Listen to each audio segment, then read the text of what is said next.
Olá, boa noite. Veja no Brasil TV desta quarta-feira, dia 29 de março. Câmeras de segurança registram 2 tentativas de sequestro em São Paulo. Um esquema de sonegação de impostos no Distrito Federal pode ter gerado um prejuízo de 85 milhões de reais aos cofres públicos. O Supremo Tribunal Federal decide que o poder público pode ser obrigado a indenizar famílias vítimas de bala perdida. E ainda a preservação de macacos guariba que vivem no zoológico do Recife. Agora, no Brasil TV.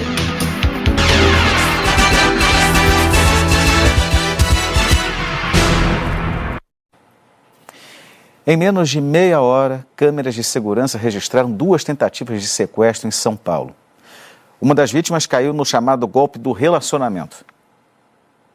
As imagens mostram um homem de 60 anos numa rua na zona norte de São Paulo ontem à noite. Ele disse que estava esperando por uma mulher que conheceu num aplicativo de relacionamento há 2 semanas. De repente, o homem foi surpreendido por 2 bandidos e saiu correndo. Eu cheguei no encontro, a pessoa falou para esperar e nesse momento eu olhei nas casas, a pessoa não apareceu. E um minuto depois apareceram os indivíduos. Eles já falaram, perdeu, vieram para cima de mim. A vítima contou que os bandidos queriam sequestrá-lo e que ele resistiu. Até que eu estou com o rosto bem machucado. Aí eles pegaram minha chave, pegaram meu celular e falaram assim, tenta trazer eu para dentro do carro, do meu próprio carro. Nesse momento, segundo o homem, algumas pessoas apareceram e os bandidos fugiram. Ele então registrou um boletim de ocorrência e pouco tempo depois, os suspeitos foram presos.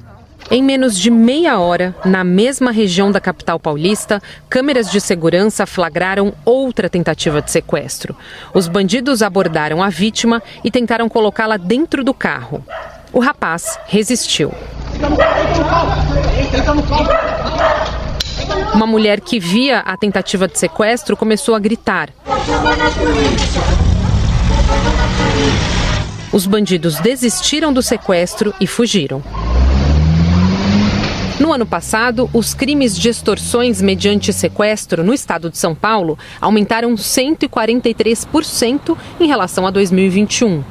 Nos 2 casos, os bandidos queriam sequestrar as vítimas para obrigá-las a fazer transferências bancárias. Os especialistas em segurança pública dizem que para combater a extorsão mediante sequestro, o Estado precisa priorizar o serviço de inteligência das polícias. Esse novo cenário da criminalidade coloca um desafio muito grande para as autoridades de segurança pública, porque exigem da segurança pública que esteja constantemente atualizada com relação a essas modalidades, que surgem de forma nova a cada dia praticamente. E a partir daí poder montar investigações mais amplas, operações que vão daí poder sim tirar de circulação e desarticular quadrilhas e grupos voltados ao cometimento desses tipos de crime, se utilizando desse novo momento da comunicação que nós temos enquanto sociedade. A Secretaria da Segurança Pública de São Paulo diz que criou um grupo de inteligência para mapear e identificar as principais organizações criminosas e que desde o início do ano, 58 sequestradores da modalidade golpe do relacionamento foram presos. No Rio de Janeiro, um homem foi encontrado morto depois de sair para encontrar um rapaz que conheceu num aplicativo de relacionamento. A polícia investiga o caso e a Lívia Torres tem as informações. Parentes e amigos se despediram de Leandro Santos Torres, de 38 anos. O enterro aconteceu aqui no cemitério Vila Rosali, em São João de Meriti, na Baixada Fluminense. Leandro trabalhava como conferente de um supermercado de segunda a sábado e tinha ido a um pagode no domingo, na região de Acari, na zona norte do Rio. Ele foi ao evento com 2 amigas e, na hora de ir embora, falou que iria encontrar um rapaz que tinha conhecido num aplicativo de relacionamento. No dia seguinte, ele não apareceu para trabalhar. A família começou uma busca por hospitais da região e prestou queixa por desaparecimento na delegacia da Pavuna, também na Zona Norte. No mesmo dia, os policiais ligaram avisando que o corpo de Leandro tinha sido encontrado num campo de futebol, próximo ao pagode, na Avenida Pastor Martin Luther King. Os parentes acreditam que tenha sido um caso de homofobia e pedem justiça. O celular do Leandro não foi encontrado junto ao corpo. Segundo parentes, o aparelho foi rastreado e a localização apontava para o bairro de Rocha Miranda, na Zona Norte. Lívia Torres, para o Brasil TV. A Polícia do Distrito Federal investiga um esquema milionário de sonegação de impostos. Segundo os agentes, os donos de uma empresa de café estão entre os envolvidos na fraude. Foram cumpridos 13 mandados de busca e apreensão. A operação começou às 6 da manhã e os agentes da Delegacia de Repressão aos Crimes contra a Ordem Tributária foram até essa casa em Formosa, Goiás. Ali, segundo a polícia, mora um suspeito de ter fornecido os próprios dados para a sonegação fiscal, um dos laranjas do esquema. Polícia! Polícia! Coloca a mão na cabeça! Coloca a mão na cabeça! Os laranjas, eles entram tanto na constituição da empresa, concedendo os seus dados pessoais para formar a sociedade, quanto na movimentação da empresa em si, né, fornecendo ali o seu nome para a confecção de procurações e toda a movimentação bancária. Além de Goiás, os mandados também foram cumpridos em Minas Gerais, São Paulo e no DF. Por aqui a polícia esteve em 2 locais, Vicente Pires e Águas Claras. Aqui no DF, a polícia apreendeu documentos nas casas de um contador suspeito de envolvimento no crime e de uma pessoa que criaria as empresas fantasmas. Um total de 7, com dados cadastrais também falsos. A investigação apontou que essas empresas caíram na malha fina por causa da sonegação de impostos e tiveram as inscrições canceladas pela Secretaria de Economia. A partir daí, começou a investigação. Em uma das fraudes, de acordo com a investigação, uma das empresas fantasmas simulou a venda de quase 19 milhões de reais em grãos de café para uma empresa também falsa em Patrocínio, Minas Gerais. Nessa operação era emitida uma nota fiscal daqui do DF e nela continha a informação do recolhimento do imposto que, segundo a polícia, deveria ser de aproximadamente 2,5 milhões de reais. Mas o valor não era repassado aos cofres do GDF. Os casos ocorreram entre 2010 e 2011. A estimativa é de que houve uma sonegação de 85 milhões de reais para o DF. O delegado disse que a principal beneficiária do esquema é uma família de Rio Verde, Goiás, dona de uma empresa de café e outros grãos. Quando ela emite as notas fiscais, ela deveria fazer o recolhimento do ICMS no Distrito Federal, não o fazendo, e gera esse crédito fictício para outra empresa da segunda cadeia de produção. O inquérito apontou o envolvimento de 20 pessoas, mas por enquanto ninguém foi preso. A Polícia Civil de Minas Gerais faz uma operação de combate à violência doméstica em Belo Horizonte, Contagem, Sabará e 7 Lagoas. O Lucas Franco tem as informações. Até o momento, uma pessoa foi presa no início da manhã de hoje na cidade de 7 Lagoas, aqui na região central do estado. 6 mandados de busca e apreensão também foram cumpridos em endereços aqui de Belo Horizonte e na cidade de Contagem. Esse autor, ele tem outras passagens policiais além da violência contra a mulher. E no campo da violência contra a mulher, ele vitimou no ano passado 2 mulheres. E aí, sobre essas agressões, né, que ele realizava contra essas vítimas, elas relatavam que ele era realmente muito agressivo. Sim, sim. Havia notícias de que ele empregava métodos de intimidação, coação e ameaça a essas mulheres. Uma delas, uma adolescente de 17 anos. Agora, um outro suspeito da cidade de Sabará é procurado. Não foi encontrado pela polícia, mas as equipes ainda estão em busca desse homem. Sim, as equipes ainda estão em diligência, tentando a localização desse homem autor de violência contra a mulher. Agora, sobre os 6 mandados de busca e apreensão que foram cumpridos aqui em BH e Contagem, vocês tentaram encontrar armas que pudessem ser usadas por esses homens em alguma ameaça? Algum material chegou a ser encontrado? O que vocês chegaram a falar com esses suspeitos? O objetivo do cumprimento desses 6 mandados de busca e apreensão era a localização de armas de fogo. No momento em que as vítimas foram ouvidas no acolhimento e no atendimento inicial na delegacia especializada em atendimento à mulher, elas noticiaram que ou já foram ameaçadas com emprego de arma de fogo ou havia acesso fácil à arma de fogo. E esse é o motivo que enseja a representação, né, das delegadas de polícia pela expedição dos mandados de busca e apreensão num caráter preventivo. Nestes casos, não houve houve apreensão de nenhuma arma de fogo, mas a nossa presença demonstrou, né, um sinal de compromisso das autoridades em garantir a segurança das mulheres nesse caráter preventivo, e aproveitamos para orientar esses homens autores de violência a respeito de todos os meandros da violência contra a mulher. O poder público pode ser obrigado a pagar indenização por danos morais e materiais pela morte de vítimas de balas perdidas. Os ministros da segunda turma do Supremo Tribunal Federal chegaram a esse entendimento durante o julgamento de um recurso da família de um menino de 3 anos morto com um tiro na cabeça quando dormia na zona norte do Rio em 2014. Luiz Felipe e a família moravam em Costa Barros, zona norte do Rio, onde no dia 25 de junho de 2014, a Polícia Militar realizava uma operação contra o roubo de carga. Depois que o menino foi baleado, a Polícia Civil recolheu as armas dos 15 PMs que participaram da operação, mas não conseguiu encontrar a bala que matou Luiz Felipe. Eles têm que fazer alguma coisa, não pode ficar impune. A família do menino entrou na justiça cobrando uma reparação do governo do estado, mas o Tribunal de Justiça do Rio negou o pedido. A família recorreu e o caso foi parar no STF. Ontem, por 4 votos a 1, a segunda turma do Supremo decidiu que o Estado tem responsabilidade na morte de Luiz Felipe e que deve pagar uma indenização. Para os ministros do Supremo, em caso de dúvida sobre a autoria de um crime durante a operação policial, cabe ao Estado comprovar que a culpa não foi dele. O ministro Gilmar Mendes destacou ainda o fato de que a Polícia do Rio não usava câmeras no uniforme.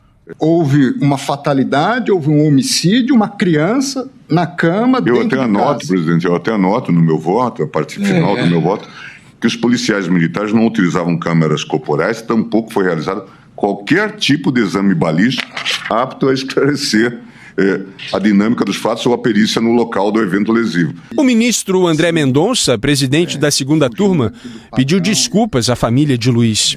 Um pedido de desculpas a essa família, em nome do Estado brasileiro, e que esse reconhecimento que a justiça ora faz, ela de alguma forma possa minimizar a dor e trazer a esperança e a boa memória dessa criança que se foi. O voto contrário foi o do relator do caso, ministro Nunes Marques, que afirmou que o Estado não poderia ser culpado uma vez que a perícia não concluiu de onde partiu o disparo. Além da insuficiência da prova testemunhal para demonstrar que o projétil que atingiu a vítima teria partido de arma de policiais, não foi possível a produção de prova técnica necessária ao esclarecimento dos fatos durante a incursão policial na localidade. Na opinião deste advogado, a decisão do Supremo reforça a responsabilidade do Estado diante de operações policiais com vítimas. Então, o que disse o Supremo? Se o Estado não demonstra que ele não foi responsável, a vítima não tem como demonstrar isso. Portanto, cabe a indenização. É uma forma de chamar o Estado à responsabilidade por um cenário em que as operações policiais acontecem de forma irresponsável, gerando muitas vezes mortes de pessoas inocentes. A decisão de ontem não é vinculante, ou seja, não se estende automaticamente a outros casos semelhantes em outras instâncias, mas abre um precedente. A indenização fixada pelo Supremo por danos morais e materiais é de R$200 mil, valor que deve ser dividido entre a mãe, a irmã e a tia de Luiz Felipe. A Procuradoria-Geral do Estado do Rio espera a publicação da decisão para se manifestar nos autos do processo. As ruas da cidade de São Paulo têm mais de 1.300.000 motos em circulação. E um estudo mostra que o aumento de mortes em acidentes com motos coincide com o boom da frota, impulsionado por novas modalidades de emprego, como as de entrega por aplicativo. Encarar as ruas de São Paulo em cima de uma moto não é tarefa fácil. Quem usa esse tipo de veículo como meio de transporte quer resolver as obrigações com mais velocidade e por isso está mais exposto aos riscos. A rapidez que hoje em dia tudo tem horário e a moto corresponde ao benefício do chegar mais rápido, antecipar os compromissos. Segundo uma pesquisa do Instituto de Estudos para Políticas de Saúde, só no estado de São Paulo a taxa de mortalidade por acidentes de motociclistas, depois da internação hospitalar, aumentou mais de 11% de 2010 a 2021. E o de internação, 46% no mesmo período. Para o pesquisador Rony Coelho, esse número coincide com o aumento de motoboys nas ruas, depois do boom de desempregos na pandemia. Reforçou uma tendência, de aumento que a gente já estava vendo nos anos anteriores, piorando a situação. Condições precárias de trabalho e de baixa remuneração, leva que as pessoas, para fazer o seu ganha-pão, para cuidar de suas famílias, para ter como viver, acabam trabalhando mais horas por dia, e isso certamente reflete na atenção que se deve ter na hora de estar conduzindo um veículo, especialmente uma motocicleta. Eu estava indo trabalhar, um carro bateu na minha traseira, aí eu perdi o controle da moto e fui parar do outro lado da rua e bati de frente com o ônibus. O Wagner sobreviveu a um acidente em 2018. Até hoje, 5 anos depois, continua se tratando. E acredita que a imprudência, tanto dos motoristas quanto dos próprios motociclistas, é um dos fatores para o aumento dos números. O problema é do motoqueiro também. Você acha muito imprudente? Muito imprudente. Por quê? Porque eles querem fazer as coisas muito rápido. Vamos supor, você tem para entregar uma entrega em 40 minutos e quer entregar em 20. E também a educação dos pessoal que dirige carro também, A médica que cuida dele diz que mais de 50% dos pacientes que são atendidos no Centro de Reabilitação Lúcio Montoro, do Hospital das Clínicas, são motociclistas. Nós estamos falando de mais de 50% que estão entre 18 e 30 anos, quer dizer, são jovens que ainda vão ter um longo percurso pela frente. Daí a importância de uma reabilitação para a sua independência funcional, mas também devolve esse indivíduo para a sociedade. O governo de São Paulo disse que tem um dos maiores programas de redução de acidentes de trânsito do Brasil, o Respeito à Vida, que recebe investimento de R$500 mil vindos de multas e destinados à prevenção de acidentes e melhorias na sinalização. As verbas são para o Poder Municipal e podem ser aplicadas em instalação de ciclofaixas, lombadas e sinalização. A seguir, o governo federal altera o teto dos juros do crédito consignado para beneficiários do INSS e os bancos voltam a oferecer o serviço.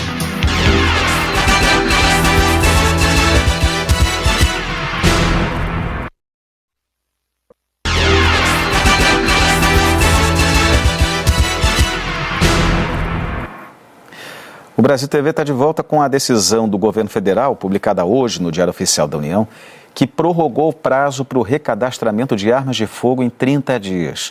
O prazo inicial venceria na próxima segunda-feira e a prorrogação atendeu a um pedido de parlamentares ligados ao setor de segurança pública, conhecido como Bancada da Bala.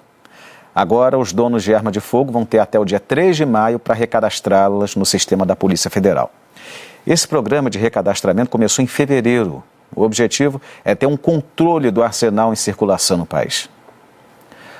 O Conselho Nacional de Previdência Social anunciou o novo teto para os empréstimos consignados de beneficiários do INSS. O índice vai ser de 1,97% ao mês. A expectativa é de que, com o novo teto da taxa, os bancos voltem a oferecer essa modalidade de empréstimo. O Conselho Nacional da Previdência Social, há 2 semanas, tinha reduzido a taxa máxima de juros do empréstimo consignado para aposentados e pensionistas do INSS. Passou de 2,14% para 1,70% ao mês. A medida provocou uma reação imediata. A Caixa Econômica, o Banco do Brasil e a maioria dos bancos privados suspenderam temporariamente esse tipo de empréstimo com desconto em folha. Os bancos afirmaram que a nova taxa não iria cobrir os custos da operação. A proposta de redução para 1,70 ao mês foi apresentada pelo ministro da Previdência, Carlos Lupe, sem aval da equipe econômica. O presidente Lula exigiu uma solução. Foram muitas reuniões, inclusive com representantes dos bancos. E nesta terça, uma proposta alternativa foi apresentada ao presidente. Com o aval de Lula, o ministro Carlos Lupe reuniu o Conselho e apresentou a proposta do governo. O Conselho Nacional da Previdência tem 6 representantes do governo e 3 de cada segmento: trabalhadores, aposentados e o patronal, que inclui o sistema financeiro. Por 11 votos a favor, foi aprovada a nova taxa máxima de 1,97% ao mês para o consignado. Nós recuamos no que a gente tinha proposto inicialmente, continuo achando a taxa alta, mas a gente tem que fazer o que é possível. Nem sempre é o que a gente quer, é o que é possível. Em nota, a Febraban disse que os bancos discordaram da proposta de teto dos juros do consignado para beneficiários do INSS em 1,97%, por ser um patamar ainda abaixo dos custos vigentes para parte dos bancos que operam essa linha de crédito. Mas, como a proposta representa um importante avanço em relação ao teto anterior, os bancos, contribuindo para encerrar o impasse e diante de impactos na concessão desta linha de financiamento que ainda serão avaliados, decidiram se abster na votação.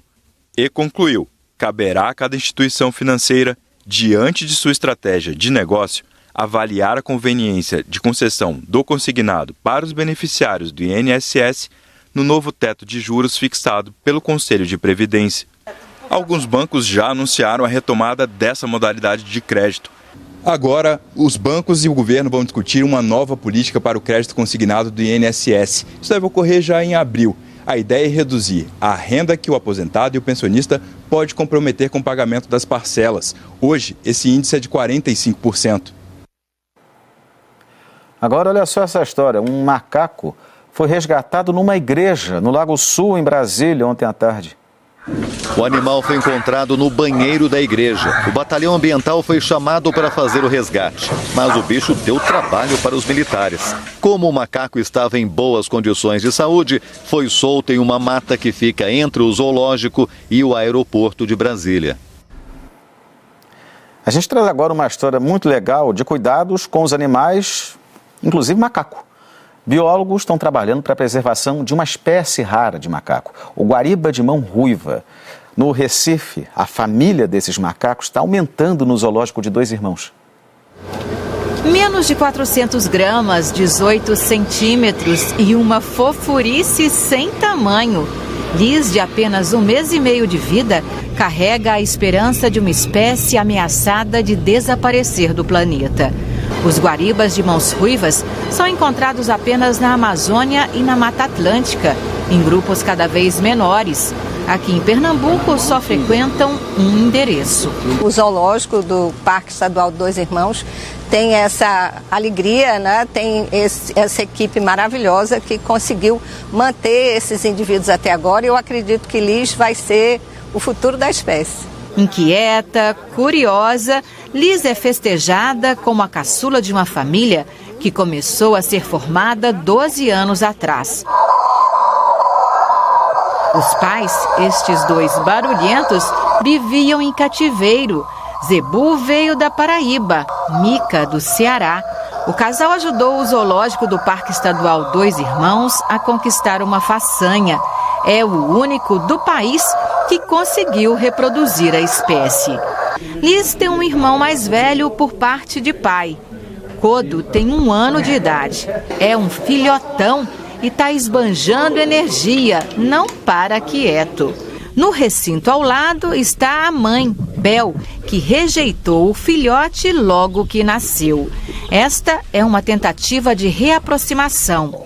A torcida e a curiosidade dos pesquisadores em torno da dupla é imensa. A gente já vinha fazendo essa aproximação desde que ele era muito pequeno e a gente percebia que ela ainda não aceitava muito bem.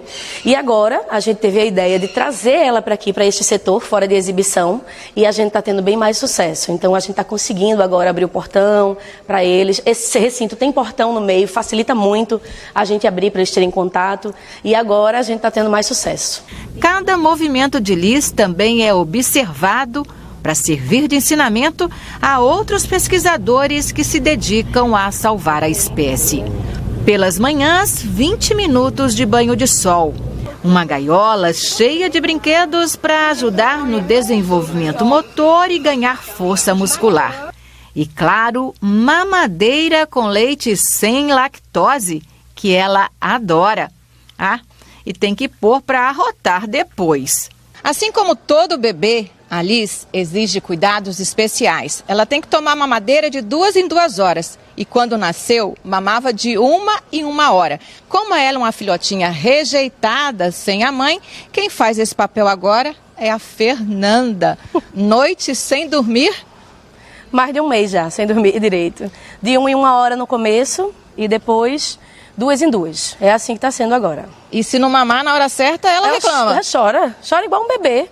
Reclama na hora, só basta acordar, ter fome, ela chora na hora pedindo. Todo esse cuidado é para que Liz e o irmão Kodo possam crescer saudáveis e ter a chance de viver em liberdade na natureza, ao contrário dos pais que só conheceram o cativeiro.